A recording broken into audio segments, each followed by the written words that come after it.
大家好，3月29日，德国经济周刊报道了小米推出电动汽车 SU7 的消息。我们来看看小米汽车，中国人终结了亨利·福特的时代。配图说明，特斯拉和德国制造商的竞争，小米 SU7。小米是全球第3大智能手机制造商，现在它又凭借电动汽车 SU7 为汽车行业树立了新标杆。德国汽车制造商应该认真看待中国人了。特约报道，小米 SU7 可能开创汽车新时代。本周三，全球第3大智能手机制造商小米公司的 SU7 在中国正式发售。该车外观酷似保时捷塔伊詹，据说性能数据优于保时捷，在中国的售价相当于 6.5 万欧元左右。相比之下，保时捷塔伊詹在德国的起步价为10万1500欧元。德国知识纠正，其实德国经济周刊说的 6.5 万欧元是不对的。6.5 万欧元已经超过人民币50万元了，而小米的汽车没那么贵。我看了一下，它的起步价是 21.59 万元，顶配是29万9900欧元，也就是说2万多到3万多欧元，连4万欧元都不到。价格是一方面，但不是决定性因素，它只是小米 SU7 故事的一个元素。之所以能有这样的价格，是因为小米采用了压铸铝等生产方法，大型压铸件如特斯拉 Model 3和 Model Y 车身外壳的前部或后部可以实现类似亨利·福特将流水线引入汽车生产的成本飞跃，而这种生产工艺正是未来小米汽车的核心要素。顺便提一下，这辆车并不是小米自己制造的，而是由一家传统汽车制造商制造的。小米就像一个大型交响乐团的指挥，乐团的中心是操作系统 OS， 即汽车的数字构架或基础设施。汽车是现代人类生活世界的一部分，在这个世界里，数据和人工智能为休闲和工作领域带来了全新的可能性。汽车就像地下室里的洗衣机，家中或度假目的地的设备，办公室或工作场所的设备一样，是我们这个网络和智能化新世界的一部分。这就是为什么 SU7 不是来自汽车制造商，而是来自一家科技企业的原因。SU7 和未来的小米汽车的独特优势不在于机械，而在于汽车的智能化，例如半自动驾驶和智能驾驶舱中的娱乐功能。在这点上，特斯拉在其车型的创新中已经暗示了很多，但并非全部。整个数字生态系统对小米来说至关重要，特斯拉则没有那么宽泛。特斯拉汽车是独立的，并与数字基础设施联网。小米的操作系统就是基础设施。你在哪里能遇到对这些东西感兴趣的人？当然不是在传统的汽车 4S 店那里，或者像美国人说的，在汽车经销商那里。汽车制造商目前的销售体系源自亨利·福特的事件。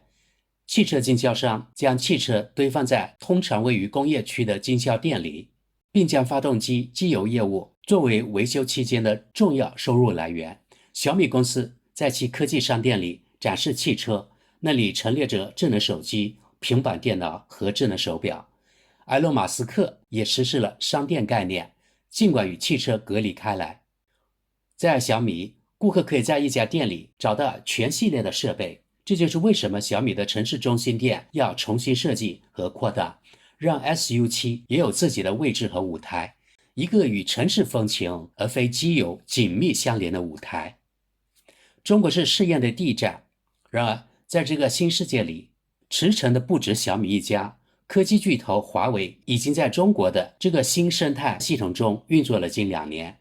在华为，鸿蒙操作系统占据了中心位置。华为通过这种商业模式销售的汽车之一是由中国制造商 Seres 生产的问界。头2个月，问界 M7 车型在中国销售了51000辆，这一点值得重视。同样是德国经济周刊，前段时间刊登了一篇特邀德国汽车专家杜登霍夫的文章，对中国制造汽车高端化进行了分析。我们来看看，中国正在重新定义豪华汽车。如今，决定高端的不再是工艺和做工，而是智能驾驶和驾驶舱功能。奔驰在这场竞争中表现不俗，但汽车的未来正在中国成长。埃隆·马斯克不仅将现代汽车带上路，还彻底改变了生产方式，而正是这些生产方式为奢侈品定义了一种新的营销方式，让高级奢侈品如此迷人的不再是方向盘上的牛皮，而是像钢铁侠电影中的贾维斯一样的人工智能。现代汽车每秒可传输1000G 的数据，新豪华车正是从这些数据中创造出来的。高度智能化的驾驶和智能驾驶舱功能成为高端产品，品牌正在重建。接下来这2段就省略了，是解释人工智能工作原理的。我们继续往下。新品牌的根在中国。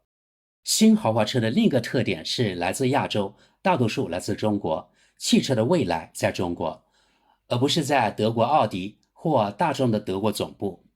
中国是锂离子电池技术的领导者，而锂离子电池是新车最重要的动力部件。华为掌握着软件和互联网基础设施。在我们上一次的信息技术大会上，华为展示了一种软件功能，可以在司机靠近车辆时，根据他的脚步顺序识别他们。中国版的谷歌、百度与初创公司阿波罗合作，在大城市部署自动驾驶出租车，不是作为测试，而是与真正的客户合作。其目标是到2025年，在中国65个特大城市使用这些自动驾驶出租车，即没有司机的出租车。到2030年，该系统将在100个大城市推广。德国几乎落后了很多年，而且不仅仅是在机器人出租车方面，当然光有软件还不够，还需要高性能的芯片或半导体。地平线机器人公司是该领域的一颗新星。大众汽车公司首席执行官迪斯向我讲述了他与地平线机器人公司创始人于凯的首次会面。从那时起，地平线机器人公司就一直与大众汽车公司密切合作。贫乏不精确的数据使每一个半导体及其上面的软件都成为跛脚鸭，因此新奢侈品也就是高端汽车需要眼睛和耳朵。在自动驾驶中，这就是极光雷达传感器。德国博士曾试图占据一席之地，但最终放弃了。中国公司何塞科技是全球极光雷达市场的领导者，旧世界已经成为历史，拼图的各个部分正在逐步到位。新的豪华汽车就是中国，旧的品牌概念不再适用。整个图书馆都被品牌战略填满了。爱马仕等奢侈品牌或宝马等高档品牌的秘诀是什么？汽车是以技术为基础的品牌，技术创新起着关键作用。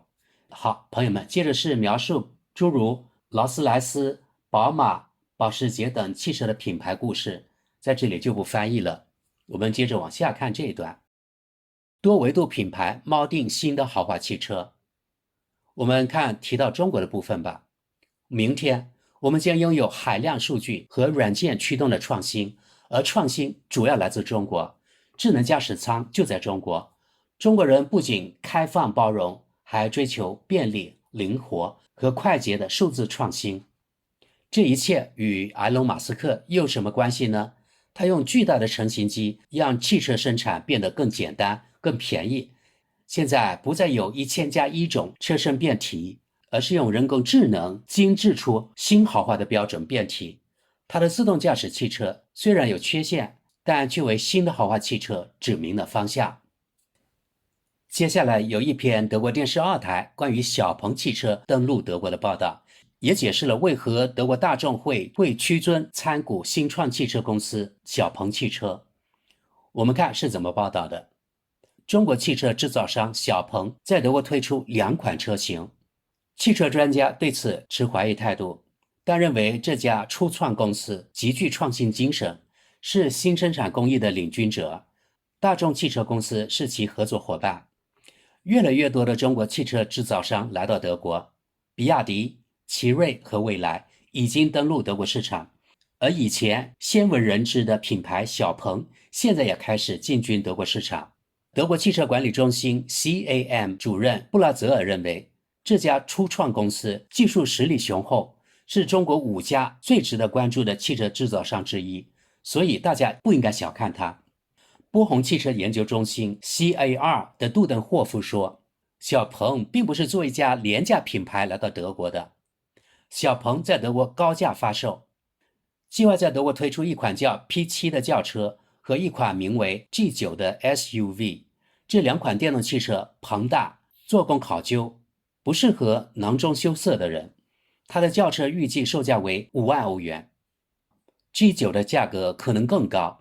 小鹏称之为新一代电动汽车，这款将近5米长的 SUV 特别具备2方面的能力：快速充电和自动驾驶。据小鹏称，此类汽车能在15分钟内将电量从 20% 充至 80%。 但更重要的是，在中国 G9 被认为是拥有最先进自动驾驶人工智能的量产车之一。大众汽车参股拥有创新生产工艺的小鹏汽车。然而，小鹏之所以备受关注，还有一个原因，大众汽车最近收购了这家中国初创企业 5% 的股份，并计划在2026年之前在市场上推出2款联合开发的电动汽车。但这并不是唯一重要的原因，还有一件事更重要，小鹏在车载信息娱乐系统、自动驾驶和半自动驾驶以及铝压铸领域拥有雄厚实力。汽车专家杜登霍夫确信，铝压铸将改变汽车世界。例如，通过这种生产工艺，只需要一次操作就能制造出车身前部模块。想象下，就像亨利·福特当年引进流水线一样。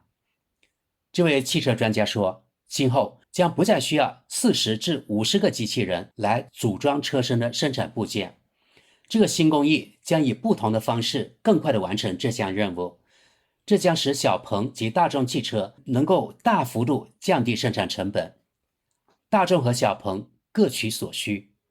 德国汽车管理中心 CAM 主任布拉泽尔说，与小鹏的合作对大众汽车极为重要。大众汽车集团目前在中国正面临诸多问题，尤其是过去的发展速度过于缓慢。不过，这位汽车专家认为，问题仍然在于大众能够利用多少小鹏的技术，而中国制造商又能为自己保留多少。另一方面，中国人小鹏也需要大众汽车。这家年轻的、规模还相对较小的公司，至今仍未实现自己的增长目标，需要更快的发展。为此，它需要资金，也需要大众这样的大型制造商的专业技术。此外，中国作为世界上最大的也是最重要的汽车市场，竞争十分激烈，因此需要开发新的销售区域。小鹏汽车副董事长顾宏悌最近在慕尼黑举行的国际汽车展上强调了德国在这方面的重要性。他说，我们在德国的成功将决定我们在欧洲大陆的成功。中国将推出面向年轻人的廉价品牌，但如果大家相信汽车专家杜登霍夫的话，这将会很困难。小鹏在德国将需要很长时间，因为他们在犯错误。通过建立传统的经销商网络来销售汽车是乏味的，该品牌缺乏情感共鸣。杜登霍夫说，然后你必须看时机是否成熟。现在德国和欧洲的电动汽车市场正在崩溃，很难推出电动汽车。在我看来，小鹏没有一个合理的营销策略。布拉泽尔对小鹏能否在德国取得成功也持怀疑态度。布拉泽尔说，因价格亲民及优良的品质，小鹏汽车拥有最大的机会。事实上，在中国已经开始进行反思。这家雄心勃勃的新公司已宣布将在下月推出面向年轻人的新品牌。这些车型的价格预计在13000欧元至19400欧元之间。不过，小鹏首先想用高端车型来征服德国买家。小鹏这个品牌名称从德语角度来看确实不怎么好。首先，对德国人来说，发音是个大问题，因为大家不知道怎么来发这个 X-Pen。这个 Pen 有点像爆炸发出的响声或者打枪的声音，是否预示着汽车电池或者轮胎会爆炸呢？可能也有迷信的德国人不喜欢这个车的名字，因此呢，也就觉得这个车对他没有吸引力。我认为啊，小鹏可以给国际市场的车取一个别的品牌名称，朗朗上口，而且又有某种正面含义的，应该会更好。好，最后呢，我们来看看德国国家电视2台对这一报道的网友评论。第一条评论：谁不想驾驶一辆名为 Chitty Chitty XPeng 的汽车呢？下一条评论：我不知道，但一家名字有碰这个词的公司不会给我带来多少信心，除非它是一家烟花制造商，哈哈哈哈。下一条评论 ：XPeng 和 Double Worms 这个词样不知所云。下一条评论：请你们德国电视2台不要再用英语词汇了，换换口味，试试用德语吧。下一条评论：啊哈，原来亚洲大黄蜂来到了德国，他们坐船来的。下一条评论：这位网友也在吐槽德国电视2台用了一个英语动词，但做了德语化的修改，让他非常反感，大骂德国电视2台脑残。下一条评论：这是行驶的特殊垃圾，其使用寿命不会达到10年。下一条评论： XPeng 是推特网络风暴的另一个词，不是吗？下一条评论：这是帮小鹏汽车做隐形广告啊。下一条评论： launched 这个词是很差劲的德语，还是发射火箭？下一条评论：这位网友也在吐槽没有用德语来表达，而且可以发现大部分网友都在吐槽这家的报道使用了英语词汇。总之，评论区真正评论小鹏汽车的很少，而且评论也非常少。好了，朋友们，本期节目就到此吧。你们觉得小米及小鹏登陆欧洲成功的机会会怎么样呢？